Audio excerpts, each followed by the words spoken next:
தனது வாய் கொழுப்பினாலே அரசியல் பதவியும் அரசு பதவியும் இழந்து இன்று முன்னாள் திமுக துணை பொதுச் செயலாளர் எனவும் முன்னாள் அமைச்சர் எனவும் காட்சியளிக்கும் பொன்முடி இந்த 4 ஆண்டில் அவர் அமைச்சராக இருந்த பொழுது என்னென்னவெல்லாம் செய்ய தவறினார், செய்து முடித்துள்ளார் என்பதை மக்கள் கூறியிருக்கிறார்கள். அதை இன்று விரிவாக பார்க்கலாம். பாருங்கள்.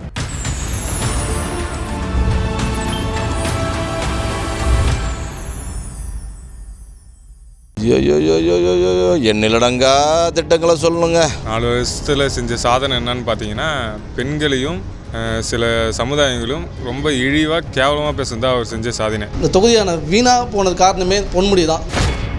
எல்லாருக்குமே ஒரு சில இடத்துல நெருக்கடி வந்துட்டு தான் இருக்கும், விமர்சனங்கள் வந்துட்டு தான் இருக்கும். அதெல்லாம் எதிர்கொண்டு தான் போயின்னு இருக்கணும். எனக்கு தெரிஞ்சுன்னு அவர் இந்த மாவட்டத்துக்கே வந்ததில்லை. இந்த பகுதியில் நான் அவரை பார்த்து ரொம்ப நாளாக ஆச்சு. கார் மட்டும் போவோம், அந்த பக்கம் இறங்கி கூட வர மாட்டார். இந்த ஆட்சி கேவலமான ஆட்சி நடந்துட்டுருக்கு. அவர் நிறைய ஒரு விமர்சனக்கு ஆளான ஒரு வயசாகிச்சோட எந்த ஒரு நல்லதும் தெரியல, பேச தெரியல. எல்லாரும் வாக்குறுதி கொடுப்பாங்க, நான் அதை செய்கிறேன் இதை செய்கிறேன்னு, ஒரு கன்றாவையும் செய்யலை. நிறைய திட்டத்தை அறிவித்தாலும் எந்த திட்டமே சரியான முறையில் செயல்பாடு கிடையாது. இந்த திட்டத்தில் இந்த திமுக ஆட்சியில் எதுவுமே செயல்பாடு இது வரைக்கும் வந்தது கிடையாது. உங்களுக்கு மதிப்பெண்லாம் எவ்வளோ தருவீங்க? நான் ஒரு 75 கொடுப்பேன். என்னை பொறுத்த வரைக்கும் ஒரு பெண்ணாக பார்க்குறப்ப என்னால் 1% கூட அவர் தர முடியாது, என்னால் ஏற்றுக்க முடியாது. இந்த ஆட்சி அடியோட கூண்டோட அழிக்கணும்.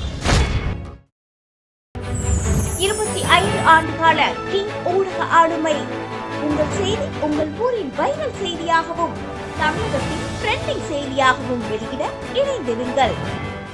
உலகெங்கும் உள்ள கிங் பார்வையாளர்களுக்கு வணக்கம்.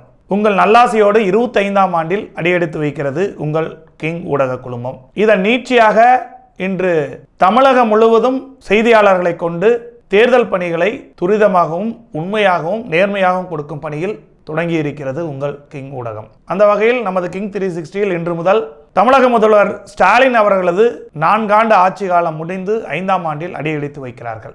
அந்த வகையில் உங்கள் அமைச்சர் சாதித்தாரா சரிக்கினாரா என்னும் மக்கள் கருத்துக்களை எடுத்துக்கொண்டு வரும் கிங் 360 வாயிலாக இன்று முன்னாள் உயர்கல்வித்துறை அமைச்சர், முன்னாள் வனத்துறை அமைச்சர் என முன்னாள்களுக்கெல்லாம் சொந்தமாக இருந்து தனது வாய் கொழுப்பினாலே அரசியல் பதவியும் அரசு பதவியும் இழந்து இன்று முன்னாள் திமுக துணை பொதுச் செயலாளர் எனவும் முன்னாள் அமைச்சர் எனவும் காட்சியளிக்கும் பொன்முடி அவருக்கு அந்த விழுப்புரம் மாவட்டத்தில் திருக்கோவிலூர் சுற்றியுள்ள மக்கள் இந்த 4 ஆண்டில் அவர் அமைச்சராக இருந்த பொழுது என்னென்னவெல்லாம் செய்ய தவறினார், செய்து முடித்துள்ளார் என்பதை மக்கள் கூறியிருக்கிறார்கள். அதை இன்று விரிவாக பார்க்கலாம். பாருங்கள்.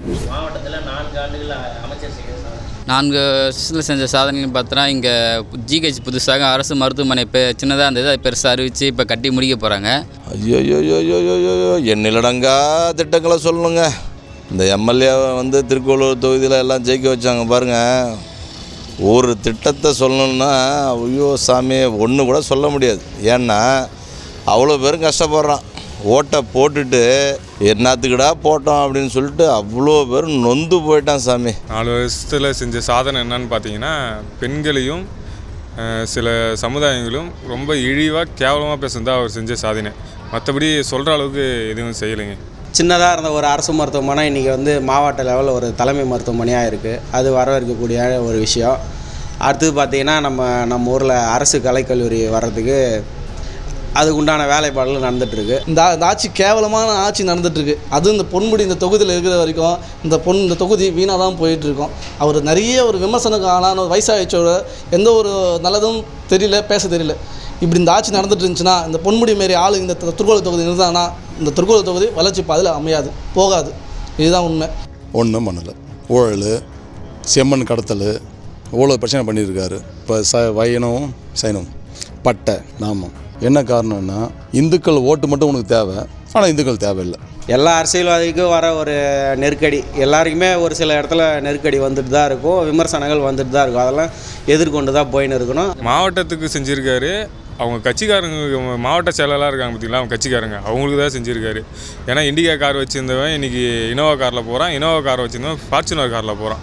இந்த மாதிரி ஒரு அராஜகமான பிடிச்ச ஆளை வச்சுக்கிட்டு இன்னும் ஸ்டாலின் அவர்கள் இதுவரையிலும் ஒரு நடவடிக்கை எடுக்கலை. கண் துடைப்பு. என்ன கண் துடைப்பு? அவர் பொதுப்பணி தூக்கிட்டேன் போயிட்டேன்னு சொல்கிறாங்க. ஏற்கனவே இருக்கும்போதும் சரி, இப்பயும் சரி, எந்த ஒரு முன்னேற்றமும் இல்லாத மாதிரி தான் இந்த தொகுதி இருக்குது. அமைச்சராக இருந்து எந்த ஒரு பிரயோஜனமும் கிடையாது. ஒன்றுமே செய்யலை. எனக்கு தெரிஞ்சுன்னு அவர் இந்த மாவட்டத்துக்கே வந்ததில்லை. இந்த பகுதியில் நான் அவரை பார்த்து ரொம்ப நாளாக ஆச்சு. கார் மட்டும் போவோம், அந்த பக்கம் இறங்கி கூட வரமாட்டார். பொன்முடி என்னென்ன செஞ்சுருக்காரு அப்படின்னு கேட்டிங்கனாக்கா, இந்த ஊரோட வளர்ச்சியை வந்து பாதிக்க வச்சு தான் இருக்கார். இளைஞர்களுடைய வேலைவாய்ப்புக்கு ஏதாவது கம்பெனி அந்த மாதிரி கொண்டு வந்துருக்காங்க. இளைஞர்களுக்கெல்லாம் வேலை வாய்ப்பு வாங்கி தரதா சொன்னார், அதுவும் கொண்டு வரல. நிறைய சிப்காட் கொண்டு வரேன்னு சொன்னார், அதுவும் வரல. நாயனூர் கிராமத்தில் ஒரு தொழில்பேட்டை ஒன்று அமைக்கிறதா இப்போ வந்து அதுக்கு உண்டான அறிவிப்புலாம் போயிட்டுருக்கு. அது வர வைக்கக்கூடிய ஒரு விஷயம். வேலைவாய்ப்பு இங்கே நாயனூரில் சிப்காட் நிறுவனத்தை கொண்டு வர சொல்லியிருக்காங்க. அது வருமா இல்லையான்னு தெரில. கண்டிப்பாக அது எதுவுமே கிடையாது. இப்போ எங்கள் ஊரில் பார்த்தீங்கன்னா இருக்கிற இளைஞர்கள் எல்லாமே சென்னையில் போய் தான் கூலி வேலை செஞ்சுட்ருக்காங்க. திருக்கோயிலூர் தொகுதியில் இளைஞர்களுக்கான எந்த ஒரு திட்டத்தையும் இந்த தொகுதியில் கிடையாது. இந்த தொகுதியான வீணாக போனது காரணமே பொன்முடி தான். எங்களை மாரி இளைஞர்கள்லாம் ரொம்ப கஷ்டப்படுறோம். படிச்சுட்டு நாங்களாம் சும்மா சுற்றி நிற்கிறோம். இங்கே இருக்கிற தொழிலாளர்களோ இல்லை தொழில்துறையினரோ வளர்ச்சி அடைஞ்சது போல் எந்த ஒரு முன்னேற்றமும் தெரிய வரல. ஒரு தொழிற்சாலைகள் கூட இந்த பகுதியில் பெரிய அளவில் எதுவுமே கிடைக்கல.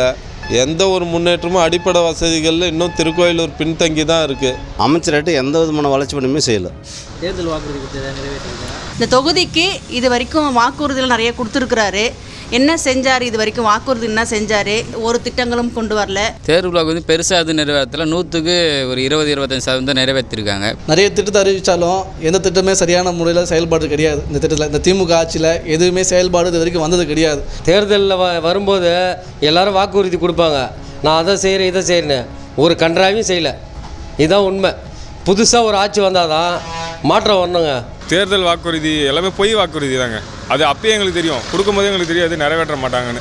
அடிப்படை வசதி இளைஞர் வேலைவாய்ப்பு கொடுத்து ஏதாவது பண்ணியிருக்காங்க? கண்டிப்பாக கிடையாதுங்க. ஒன்றுமே இல்லை. இது வரல இந்த ஃபெஞ்சல் புயலில் ரொம்ப பாதிக்கப்பட்டோம். எங்கள் தெருவில் எதுவும் ரோடு போடல, ஒரு குடி தண்ணியில் இன்றைக்கி ஃபெஞ்சல் புயலால் கெட்டு போன அழுவி போன சாப்பாடு வந்து எங்களுக்கு கொடுத்துட்டு போகிறாங்க. லைட்டு இல்லை, சுடுகாட்டில் லைட் இல்லை, ரோட்டு தெருவோரம் மக்கள் நடமாடுறதுக்கே லைட் இல்லாமல் இருக்குது எங்கள் ஊர்லாம்.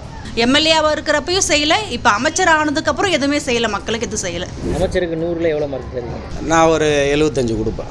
என்னை பொறுத்த வரைக்கும் ஒரு பெண்ணாக பார்க்குறப்ப என்னால் 1% கூட அவர் தர முடியாது, என்னால் ஏற்றுக்க முடியாது. 20 மதிப்பெண்குள்ளே தான் அவர் சட்டமன்ற உறுப்பினராக பணியாற்றியிருக்கார். 0 தான் போடணும். 100க்கு 20% கொடுக்கலாம். 100 மதிப்பெண்ணில் 0 தான் தர முடியும். 0 தான் சொல்லணும் ஐயா. அதுக்கு மேலே ஒரு பாயிண்ட் கூட கொடுத்தோன்னா இந்த தமிழகத்தில் ஒரு மனிதனாகவோ ஒரு மக்களுக்கு உண்டான ஒன்றுமே கிடையாது. வெறும் 0% ஐயா. இந்த ஆட்சி அடியோட கூண்டோட அழிக்கணும். அதுக்கு 2026 பிஜேபி வளரணும். திமுக அமைச்சரவையில் 4 ஆண்டுகளை கடந்து 5ஆம் ஆண்டில் அடியெடுத்து வைக்கும் வகையில் பொன்முடி அமைச்சராக இருந்த பொழுது தொகுதி மக்களிடம் எந்த வகையில் நடந்து கொண்டிருக்கிறார், தொகுதி மக்களிடம் எந்த அளவுக்கு சாதித்திருக்கிறார், சறுக்கி இருக்கிறாரா என்று பார்த்தால் சறுக்கி கொண்டே இருந்திருக்கிறார். அதன் வெளிப்பாடுதான் மு.க. ஸ்டாலின் அவரது கட்சி பதவியிலிருந்தும் ஆட்சி பணியிலிருந்தும் அவரை நீக்கம் செய்திருக்கிறார் என்பதுதான் தொகுதி மக்களின் கருத்திலிருந்து நமக்கு தெரிகிறது. கிங் 360 தமிழகம் முழுவதும் அனைத்து அமைச்சர்களின் தொகுதிகளிலும் சர்வே எடுத்து வந்திருக்கிறது. பொன்முடிக்கு கிடைத்த மாதிரி ஒரு குறைந்த மதிப்பெண் திமுக அமைச்சர்களிலேயே யாருக்குமே கிடைக்கவில்லை என்பதுதான் எங்களது செய்தியாளர்கள் தரும் தகவல். பார்க்கலாம் நாளை மற்றொரு அமைச்சரின் செயல்பாடுகள் எந்த அளவு இருக்கிறது என்பது குறித்து நாளை சந்திப்போம். வாருங்கள். 25 ஆண்டுகால கிங் ஊடக ஆளுமை. உங்கள் செய்தி உங்கள் ஊரின் வைரல் செய்தியாகவும் தமிழகத்தின் ட்ரெண்டிங் செய்தியாகவும் வெளியிட இணைந்திருங்கள்.